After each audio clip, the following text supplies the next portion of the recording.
Hello everyone. Driving south out of northern Manitoba's forested region, we are traveling to a backcountry camping site within Riding Mountain National Park, situated along Provincial Trunk Highway number 10.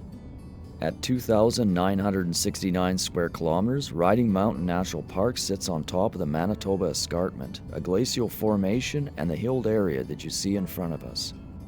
The park was created to protect areas of grasslands, upland boreal, and eastern deciduous forests, as well as several wildlife species, and we hear that it holds a large population of black bears, and in that we were not disappointed. We had driven 8 hours, but were determined to begin our hike, as we were also eager to see Grey Owl's cabin the next day.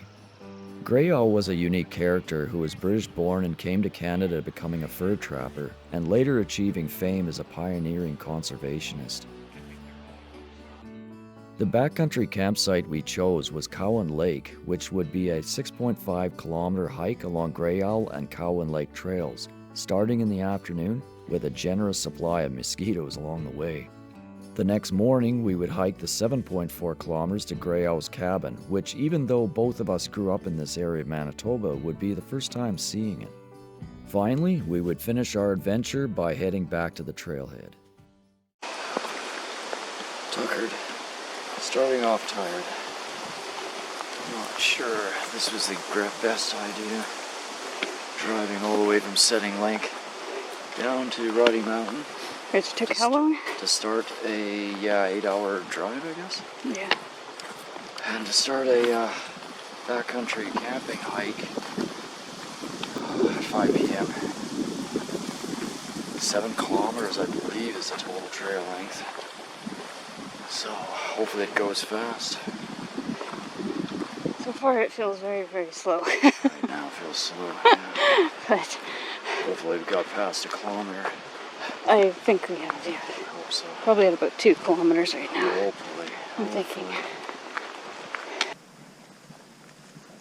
Once we got started, it did not take long to find motivation, as it was great to be back in nature and out of the car after a long drive. And pauses along the trail to take images was a must.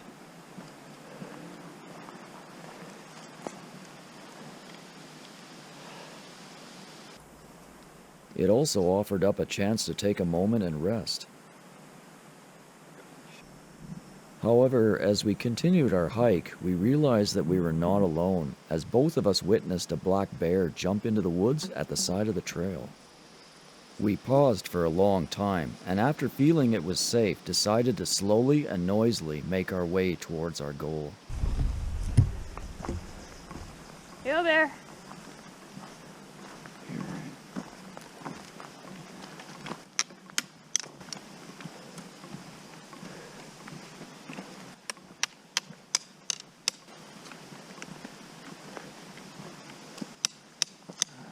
Back there. I think it's a black. Looks like a young one. Looked like a young one. A little one. Yeah, a little one. Came up over the top of the hill, one of the trails here back there, and seen the hind end of him jumping into the brush to the right here. So made a lot of noise, pulled out the bear spray, everything went well. So I'll keep going. After the brief sighting, we never seen the bear again, so we did feel confident to continue along the trail, but we were to find out that this was not going to be our only black bear encounter that day. However, in the meantime, we made our way to the junction where Cowan Lake Trail would begin. Finally, a sign. We go that way. The park has also set up this section as a rest area, which we took advantage of before tackling the last 3 kilometers. Okay, so that's the campground we're staying at. And there's basically most of the yard. Got a water source here. Does not say it's potable though. And then wood. And then washroom, I guess, over there. So if we can survive these mosquitoes, hopefully we'll be okay. Pretty well situated, really. Got our own little fire pit, I think, which we may need tonight. Keep the mosquitoes down. But otherwise, probably a very aptly named backcountry campsite from what I'm experiencing in my time, including a fire pit and a picnic table. So this is pretty posh for a backcountry site. So a bit of a view of the lake. Can't access it though. But yeah, we are the only campsite, CL2 here, that has a view of the lake. We were there in mid-July, and as it turned out, had the site completely to ourselves that night.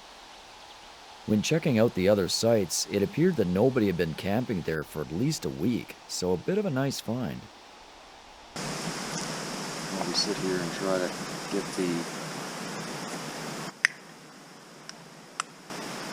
the mosquitoes off.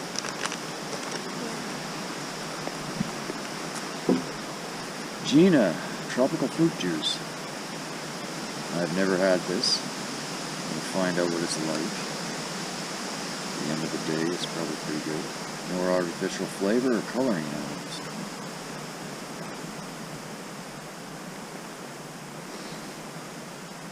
Ah, yeah, that is nice. After this, after a long hike like this, that's nice. Sugar.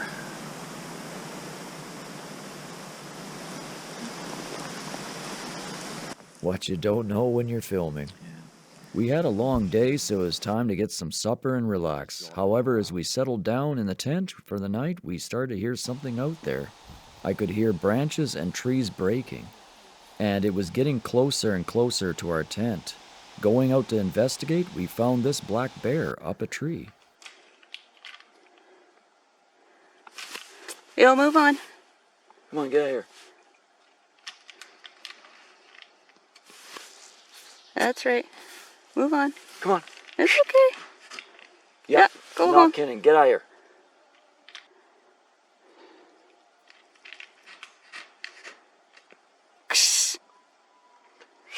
Come on.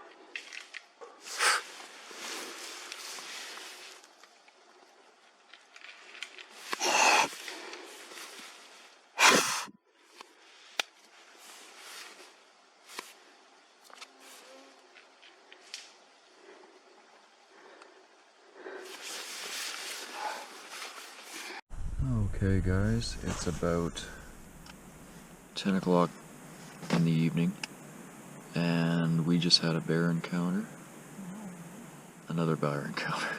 This guy was climbing up the tree just probably 20 feet from the tent. And Donna got it all on film. Little guy, little black bear going up a tree, ripping off barks probably for bugs. Had the bear spray out and basically said a few things pretty loud to it, got its attention, told him to get away, you know, that kind of thing, being really aggressive. And he got off the tree and started going away. So we're trying to calm ourselves down in the tent here, and we'll see how long it takes for us to try and fall back asleep.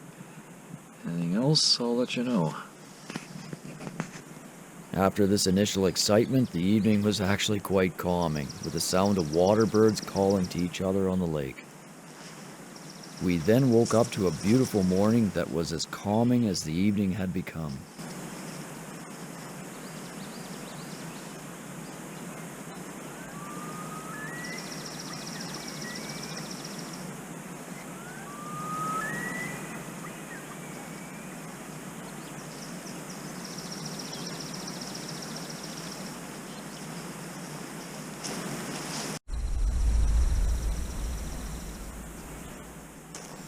Weary but ready for the day, we had our breakfast, packed up, and started towards Grey Owl's cabin.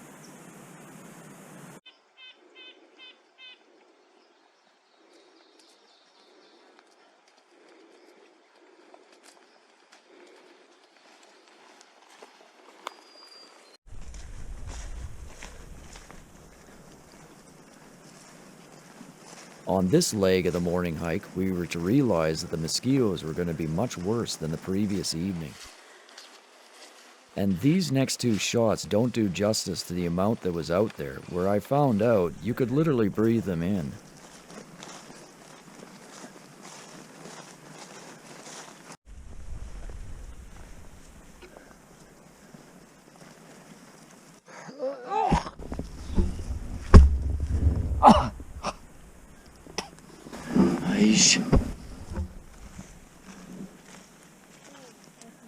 After getting my composure, we left Cowan Lake Trail for the Grey Owl. 5.3. Along our way to the cabin, we met some park staff who were performing maintenance in the area.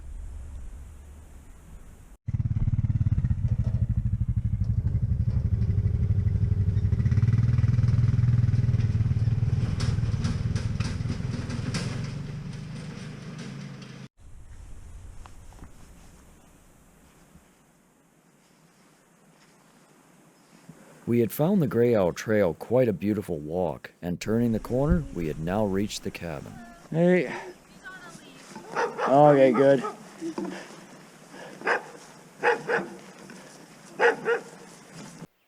Getting our heavy gear off, it was now time to explore this historic site. Grey Owl, with his wife Anna Harrow, arrived at the park in the spring of 1931, but spent only 6 months here. However, during that time, he studied and worked with the local wildlife with the goal of re-establishing beaver colonies that had been wiped out in the area. The result is that today the beaver populations are now at a high level, in part due to his work. When he arrived, his cabin accommodations were customized to include a living space for 2 pet beavers, which is this box structure you're seeing here. The beavers then, on their own, started building a beaver lodge-like structure, filling it with mud and sticks. As I understand, they would come into the house through this trap door, then go into the lodge through this opening shown here. Looking at this setup, I had to wonder, though, if for most of the time they had hauled most of their building materials through the front door of the cabin. You can also find a small selection of Grey Owl's photos within the cabin.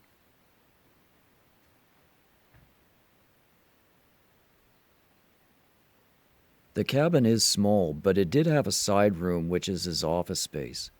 As a notable author and lecturer, his environmental conservation largely focused on the negative impacts humans had on wildlife. Unfortunately, his work at the time was negatively impacted when, after his death in 1938, it was revealed that he was not a First Nations man, but was, in fact, an Englishman by the name of Archie Bellany. However, now some feel that he should be recognized for his environmental causes, as most agree that the value of his work should be allowed to continue and not be jeopardized. Joe, what's your thoughts? It's amazingly similar to the one that I see in Prince Albert. Yeah, I guess. But yeah, it's really fun to be here. Yeah. See one of these places, even though he was only here for 4 months. Yeah. It's great to see it. It's not an embellishment, is it? It's very rustic. Mm-hmm. You No, know, the very guy simple. was famous going all over the world, but he was very comfortable with this lifestyle, was obvious, even with a couple pet beavers. Mm-hmm. He was not one for fame and fortune per se, and I think that was probably why he went to Prince Albert. He was trying to get away from all that. Yeah. Yeah, I have to. He was ahead of his time, and as an environmentalist, Mm-hmm. definitely.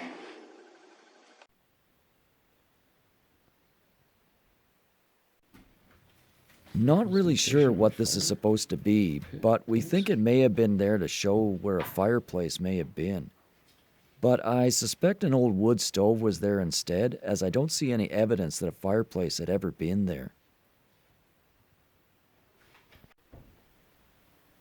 The cabin has been moved from its original location near the water, but the space that's under the lowest log, now filled in here, may have been how the beavers accessed under the cabin and through the trap door to the inside.